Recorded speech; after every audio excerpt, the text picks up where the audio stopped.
Hey everyone, it's Linnea here for Ink on 3, and today I am using two new products from the Ink on 3 release that just happened about a week ago. I'm using the Lotus stamp set and the Curls stencil. So to start off with here, I'm going to be using a piece of watercolor cardstock. This is smooth watercolor cardstock. It's what I prefer to use, especially when I'm going to be stamping an image, just because it works a little bit better. Now, usually you would use an embossing ink for heat embossing, which is what I like to do when I'm going to watercolor because it creates those wells and prevents bleeding.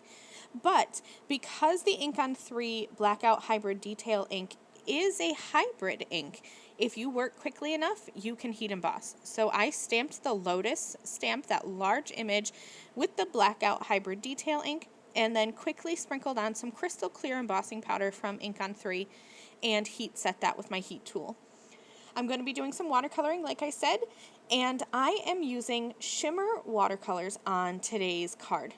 I have been loving to use shimmer watercolors because they're easy to use and they give a nice touch of some shimmer. Now, if you don't have shimmer watercolors, don't fear. You can use regular watercolors. You can even use the Ink on 3 Atelier inks to watercolor with, and then go over it with some liquid pixie dust and you'll get the same effect. What I'm doing here with the Lotus is just kind of creating a stained glass effect for the lily pad in the background. So I'm going to be grabbing a couple different colors of greens, but using the same technique. What I like to do is put my ink in the where I think it'll be darkest, so where it's kind of closest towards the center, and then let it dry for a couple seconds while I do another area. And then I'll come in with clean water and drag that color out. This is how I like to watercolor because it creates depth and dimension quite easily. There you saw me dropping in just a little bit more color towards that center just to deepen up that color. Now, like I said, I was going to use a whole bunch of colors of greens and teals to color in this lily pad to create a stained glass or mosaic effect. I just kind of rotated through, I think I used maybe 4, possibly 5 colors, and just rotated through, trying to make sure that none of those little areas that were right next to each other were the same exact color, to just keep them a little bit different and keep that kind of mosaic vibe going on. Now, my background is in science. However, botany was never an interest of mine or a strong suit of mine. So I've heard of a lotus flower, but I had no idea what they looked like. And so I actually had to Google what a lotus flower looked like. And some that I saw that really caught my attention had color to them, but then the color wasn't saturated the same throughout the whole petal. It kind of got lighter towards the tip. So I'm going to be taking that effect and trying to mimic that.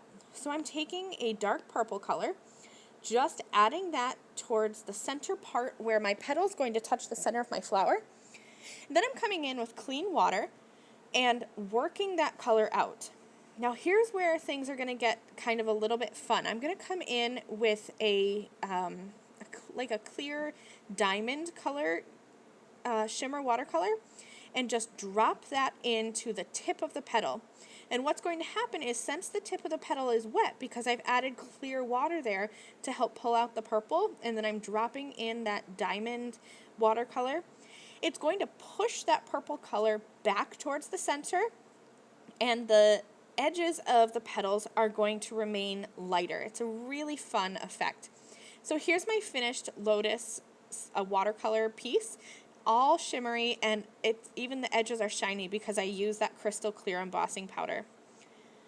Now, to create a background, I wanted to create an easy frame.